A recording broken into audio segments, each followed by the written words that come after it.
Stebint gražų jubiliejų šventusiai ištikimai Žalgirio faniai Leokadijai, Kauno ekipa namuose neatsilaikė prieš Maskvos CSKA ekipą 73-87 ir patyrė trečią pralaimėjimą top 16 etape. Žalgiris vangiai pradėjo rungtynes ir varžovai greitai nutolo. Kauniečių duobė ilgai netruko ir aikštelės šeimininkai po kelių sėkmingų atakų priartėjo, o visus iš savo vietų privertė pakilti Mario Delašo reidas per visą aikštelę. Pirmąjį kėlinį 2 metimais su sirena baigė Marko Popovičius. Sėkmingą atkarpą žalgiriečiai pratęsė ir prasidėjus antrajam kėliniui, bei šiek tiek nutolo. Tačiau CSKA atsakė 6 taškais iš eilės ir rezultatas vien pasvyro į kitą pusę.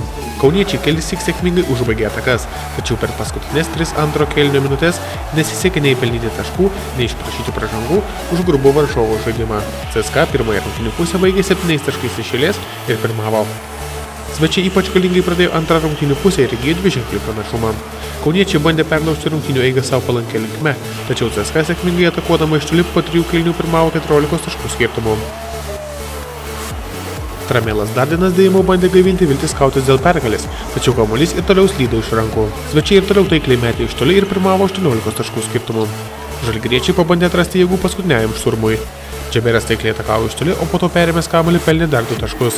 Tačiau CSKA po minutės pertraukėlės sustatė viską į savo vietas ir iškovojo pergalę rezultatu 73-87. Jie žaidė labai gerai, bet tuo pačiu galiu pasakyti, kad mes nesusitvarkėm gynyboje.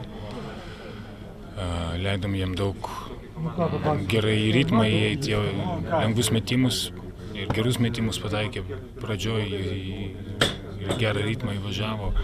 Mes nesugebėjom jų išmušti iš jų vėžių.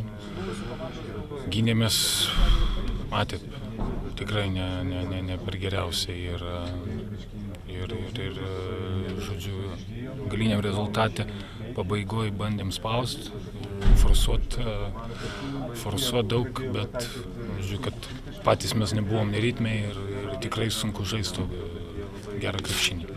Bet per tą agresyvumą gal truputėlį per daug padėjom, vieni kitiems atsirado daug laisvų žmonių, o kai jie šiandien taip gerai pataikė, sunku po to gintis yra. Nes polį prie vieno, polį prie kito visi gali mest, taip kad neatlikom savo darbo gynybą, galėčiau taip pasakyti. O klaidos? Šiandien padarėte labai daug klaidų. Nežinau, kiek padarėm, bet matėsi, kad daug padarėm. Klaidos irgi, kaip sakant, naudos neduoda, duoda naudą priešininkų komandai, taip kad jeigu būtume kažkur ramiau sužaidę, ilgiau sužaidę, gal būtume jos įvėlė į truputėlį ilgesnį žaidimą, galbūt mums labiau pasisekė. They deserve to win, they do it better game than us, and no excuses. We commit so much mistakes for trying to compete with one team like them. And plus, after we are the first team in Europe who beat them 2 months ago, they are playing with a lot of activity, with a lot of energy. If you look, we scored the 44% from 3-point shots, 44. All the coaches are signing this average.